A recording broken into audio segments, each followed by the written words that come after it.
باللہ من الشیطان الرجیم بسم اللہ الرحمن الرحیم وقفینا علی آثارہم بعیسی ابن مریم مصدقا لما بین یدیہ من التوراۃ وآتیناہ الانجیل فیہ ھدی ونور ومصدقا لما بین یدیہ من التوراۃ وھدی وموعظۃ للمتقین ولیحکم اہل الانجیل بما انزل اللہ فیہ ومن لم يحكم بما انزل الله فاولئك هم الفاسقون وانزلنا اليك الكتاب بالحق مصدقا لما بين يديه من الكتاب ومهيمنا عليه فاحكم بينهم بما انزل الله ولا تتبع اهواءهم عما جاءك من الحق.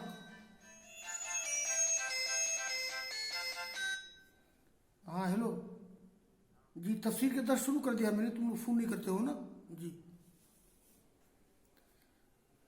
فاحكم بينهم بما انزل الله ولا تتبع اهواءهم عما جاءك من الحق لكل جعلنا منكم شرعة ومنهاجا ولو شاء الله لجعلكم أمة واحدة ولكن ليبلوكم فيما آتاكم فاستبقوا الخيرات إلى الله مرجعكم جميعا فينبئكم بما كنتم فيه تختلفون وأن يحكم بينهم بما أنزل الله ولا تتبع اهواءهم واحذرهم ان يفتنوك عن بعد ما انزل الله اليك فان تولوا فاعلم انما يريد الله ان يصيبهم ببعض ذنوبهم وان كثيرا من الناس لفاسقون افحكم الجاهليه يبغون ومن احسن من الله حكما لقوم يوقنون.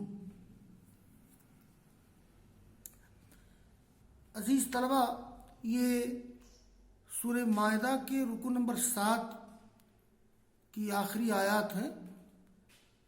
سورہ مائدہ کے رکو نمبر 7 کے نصف حصے کا درس ہو چکا ہے اور یہ بقیہ نصف حصے کا درس ہے. اس سے پہلے والے سبق میں یہ بتایا گیا تھا کہ اللہ تعالیٰ نے تورات کو نازل کیا تھا، اس میں بھی ہدایت تھی، روشنی تھی، جس کے ذریعہ انبیاء، اہل اللہ اور علماء فیصلہ کرتے تھے. اور تورات میں ایک خاص پس منظر میں قصاص کا حکم ذکر کیا گیا ہے. اور آج جو آیات پڑھی گئی ہیں، ان آیات میں عیسیٰ علیہ السلام کی بعثت کا ذکر ہے، اس لیے کہ عیسیٰ علیہ السلام یہ آخری پیغمبر جناب محمد رسول اللہ صلی اللہ علیہ وسلم سے پہلے وہی پیغمبر آئے تھے. بلکہ یوں کہیے کہ عیسیٰ علیہ السلام اور آخری پیغمبر کے درمیان کوئی نبی نہیں آیا ہے. اور اس کو زمانے فطرت کہتے ہیں، یعنی دو پیغمبروں کے بیچ میں جو فاصلہ ہوتا ہے اس کو زمانے فطرت کہتے ہیں. عیسیٰ علیہ السلام اور آخری پیغمبر کے درمیان جو فاصلہ تھا وہ 500 سال سے زائد، تقریباً 600 سال کا فاصلہ تھا، جس کا تذکرہ میں نے کسی درس میں کیا ہے. تو وقفینا علی آثارہم بعیسی، یہ قفینا کے معنی ہوتے ہیں ہم نے بھیجا، اصل میں ہم نے بعد میں بھیجا. یہ القفا گدی جو پیچھے ہوتا ہے، پیچھے ہوتی ہے. اور وقفینا علی آثارہم بعیسی ابن مریم مصدقا لما بین یدیہ من التوراۃ. دیکھیے، اصل میں یہ تورات جب نازل ہوئی تھی تو تورات نے اپنے سے پہلے نازل شدہ کتابوں کی تصدیق کی تھی. تورات نے ایسے ہی جب انجیل کا نزول ہوا تو انجیل بھی اپنے سے پہلے تورات کی تصدیق کر رہی تھی. اور اب آخر میں جب قرآن کریم نازل کیا گیا تو قرآن کریم انجیل تورات دونوں کی تصدیق کرنے والا ہے، یعنی یہ تصدیق کرنے والا ہے کہ یہ دونوں کتابیں اللہ تعالیٰ کی طرف سے اتری ہیں۔ تو یہ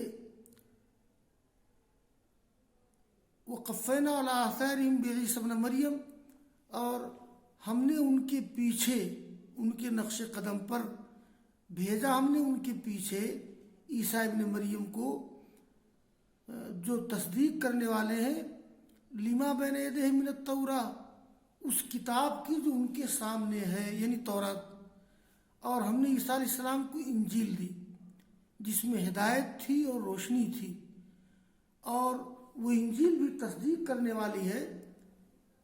کرنے والی تھی اس کتاب کی جو ان کے سامنے تھی یعنی تورات کی، اور اس میں ہدایت اور نصیحت تھی متقیوں کے لیے۔ جب اللہ تعالیٰ نے عیسیٰ علیہ السلام کو بھیجا اور تورات نازل کی تو اس وقت کے لیے یہ حکم تھا وَلْيَحْكُمْ أَهْلُ الْإِنْجِيلِ بِمَا أَنزَلَ اللَّهُ فِيهِ، یہ یعنی نزول انجیل کے بعد اب اسی کے مطابق اہل کتاب کو عمل کرنا چاہیے۔ جیسے موسیٰ علیہ السلام پر تورات نازل کی گئی، اور اس کے بعد پھر جب انجیل کا نزول ہوا تو یعنی نزول انجیل کے بعد اب اسی کے مطابق اہل کتاب کو عمل کرنا چاہیے، اور نزول قرآن کے بعد تورات و انجیل کے احکام منسوخ ہو گئے، اب قرآن پر عمل کرنا ہوگا، جیسا کہ بعد کی آیات سے معلوم ہوتا ہے اور دوسری آیات میں صراحت سے بات معلوم ہوتی ہے۔ یہ اس لیے وحدت ادیان کا تصور صحیح نہیں ہے۔ دیکھیے وَلْيَحْكُمْ أَهْلُ الْإِنْجِيلِ بِمَا أَنزَلَ اللَّهُ، چاہیے کہ فیصلہ کرے انجیل والے اس چیز سے جو اللہ نے اس میں نازل کی ہے، اور جو شخص جس نے فیصلہ نہیں کیا اللہ تعالیٰ کے نازل کرنے کے مطابق یہ لوگ فاسق ہیں۔ آگے اللہ نے فرمایا، اب دیکھیے وَأَنزَلْنَا إِلَيْكَ الْكِتَابَ بِالْحَقِّ، اے نبی ہم نے آپ کی طرف کتاب نازل کی ہے، یعنی گویا آخری پیغمبر پر آخری کتاب حق کے ساتھ، یہ کتاب تصدیق کرنے والی ہے اس کتاب کی جو اس سے پہلے گزری ہے یعنی انجیل کی، وہ مہیمن علیہ ہے۔ یہ مہیمن معنی ہوتے ہیں محافظ، اور ان کی محافظ ہے۔ فاحکم بینہم بما انزل اللہ، تو اے نبی آپ فیصلہ کیجئے ان کے درمیان اس چیز سے جو اللہ نے نازل کی ہے۔ ولا تتبع اہواءہم، اور آپ ان کی خواہشات کی پیروی نہ کیجیے۔ عما جاءک من الحق، یہ اس حق سے انحراف کرتے ہوئے جو آپ کے پاس آیا ہے۔ یہ عما جاءک من الحق جو ہے یہ منحرفن یا تنحرفو سے متعلق ہے۔ ولا تتبع اہواءہم تنحرفو یا منحرفن عما جاءک من الحق، یعنی یہ حال واقع ہے ولا تتبع سے۔ یہ یہاں ایک بات میں بتا دوں پھر میں دہرا دیتا ہوں، یہ لِكُلٍّ جَعَلْنَا مِنْكُمْ شِرْعَةً وَمِنْهَاجًا، اس کا ترجمہ بعد میں کرتے ہیں۔ یہ اصول فقہ کے مطابق تورات و انجیل وغیرہ کا اگر ایسا کوئی حکم ہے جس کو اللہ تعالیٰ نے باقی رکھا ہے تو وہ ہمارے لیے حجت ہے، اس پر عمل کرنا ضروری ہے۔ اسی کو شرع من قبلنا کہا جاتا ہے۔ اصول فقہ میں ایک بحث آتی ہے کہ کیا کیا چیزیں کن کن چیزوں کی حیثیت حجت کی ہے، جیسے کتاب اللہ، سنت رسول، اجماع، قیاس، استصحاب، مصالح مرسلہ۔ اسی میں ہے شرع من قبلنا، یعنی ہم لوگوں سے پہلے جو شریعت گزری ہے، جیسے آیت قصاص جو گزری ہے ابھی اسی رکوع کے شروع میں، وہ حکم منسوخ نہیں ہے، اب بھی باقی ہے، احادیث سے اس کی تائید ہوتی ہے، مگر اس عموم سے دو باتیں الگ ہیں۔ جو قصاص کا حکم ذکر کیا گیا ہے، اول قصاص میں کافر کے بدلے میں مسلمان کو قتل نہیں کیا جائے گا، دوم غلام کے بدلے میں آزاد کو قتل نہیں کیا جائے گا، ان دونوں میں دیت ہے۔ اور یہ جو اللہ نے فرمایا کہ فاحکم بینہم بما انزل اللہ، یہ پہلے آپ کو آیت نمبر 42 میں اختیار دیا گیا کہ آپ اہل کتاب کے معاملات میں فیصلہ کریں نہ کریں، اب حکم دیا جا رہا ہے کہ آپ قرآن کے مطابق فیصلہ کریں۔ دیکھیے آیت نمبر 42 گزری ہے کہ فاحکم بینہم او عارض عنہم، یعنی آپ ان کے درمیان فیصلہ کریں یا اعراض کریں، مطلب فیصلہ کریں یا فیصلہ نہ کریں۔ تو آیت نمبر 42 میں آپ کو اختیار دیا گیا تھا کہ آپ ان کے درمیان فیصلہ کریں یا نہ فیصلہ کریں، لیکن اس آیت میں آپ کو حکم دیا جا رہا ہے کہ آپ قرآن کریم کے مطابق ان کے درمیان فیصلہ کیجیے۔ تو پہلے آپ کو آیت نمبر 42 میں اختیار دیا گیا کہ آپ اہل کتاب کے معاملات میں فیصلہ کریں یا نہ کریں، اب حکم دیا جا رہا ہے کہ آپ قرآن کے مطابق فیصلہ کریں۔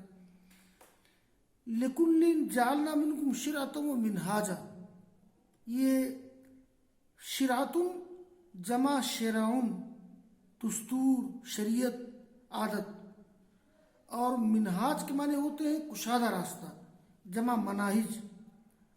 اور میں نے بتایا نا اما جاءک من الحق، یا تو ولا تنحرف سے متعلق ہے یا منحرف سے متعلق ہے جو حال ہے لا تتبع کی ضمیر سے، اور ایک لفظ ہے احوا، واحد ہون، خواہش نفس، یہ حوی آیا ہوا، ہون مانے خواہش کرنا۔ دیکھیے اور یہ آخر کی آیت میں ہے افحکم الجاہلیت یبغون، یہ استفہامی انکاری ہے، اور حکم الجاہلیہ یہ مفعول مقدم ہے اور یبغون اس کا فاعل ہے، تو حکم الجاہلیہ مفعول مقدم، آگے آنے والے فعل یبغون کا، یبغون باب ضربہ سے آتا ہے، بغا یبغی بغیتن، چاہنا، تلاش کرنا، اسی سے ابتغاء ہے۔ دیکھیے اللہ کا فرمان ہے کہ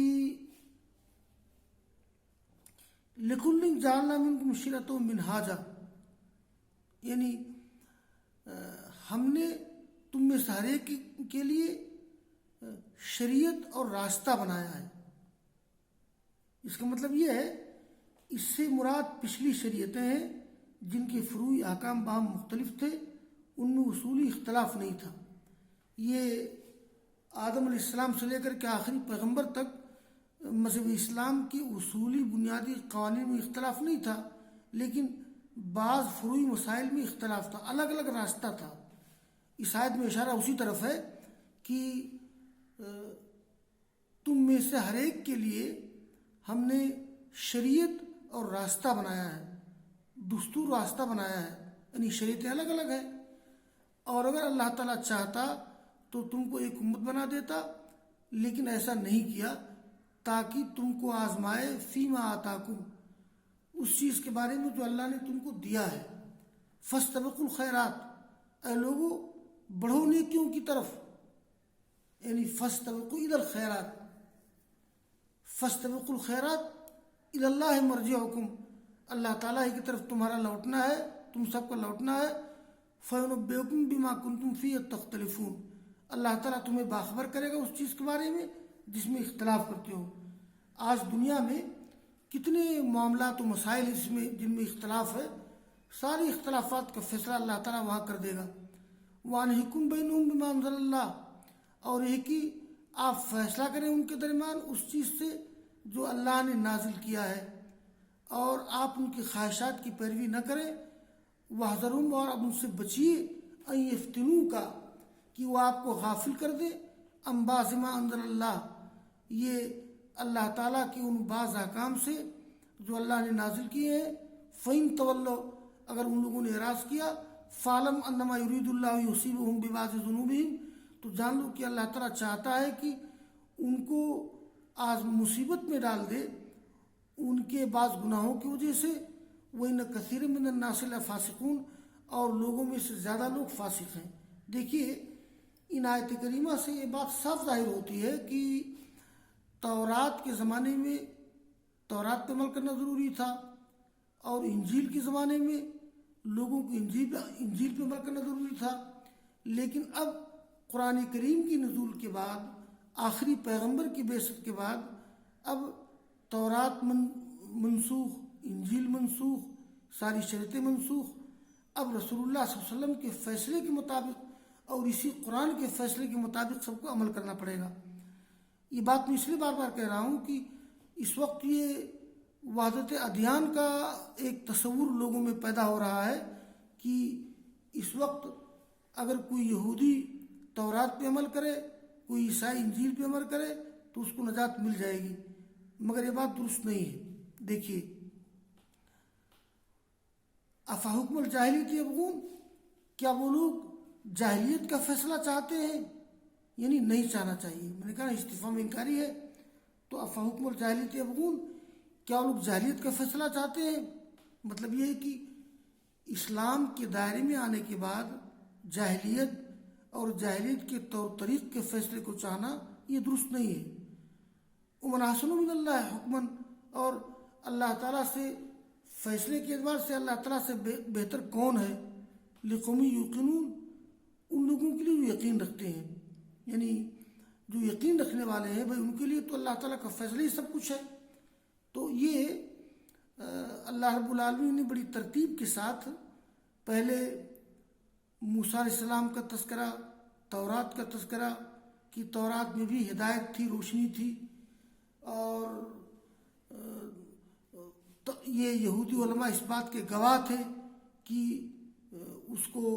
اس میں تحریف نہیں ہوئی ہے، اور بعد میں لوگوں نے تحریف کر دی۔ اور پھر اللہ تعالیٰ نے قصاص کا حکم ذکر کیا ایک خاص پس منظر میں، جس کا ذکر میں کر چکا ہوں۔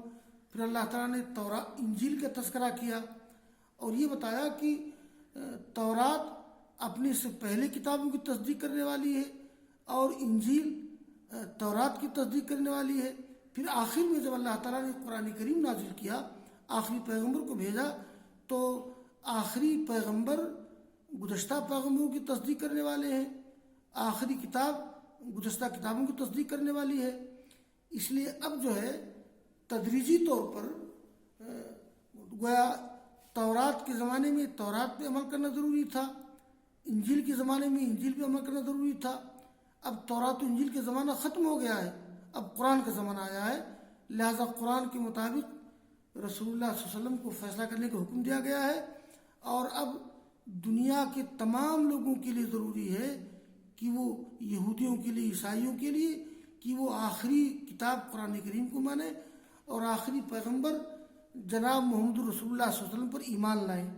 اگر ایسا نہیں کریں گے وہ، تو اس کا مطلب یہ ہے کہ وہ جاہلیت کے فیصلے پر عمل کر رہے ہیں۔ اس لیے اللہ نے کہا افحکم الجاہلیت یبغون، کیا وہ جاہلیت کے فیصلے کو چاہتے ہیں؟ اور اللہ تعالیٰ سے بہتر فیصلے والا کون ہے؟ ان لوگوں کے لیے جو یقین رکھنے والے ہیں۔ بس واخر دعوانا ان الحمد للہ رب العالمین۔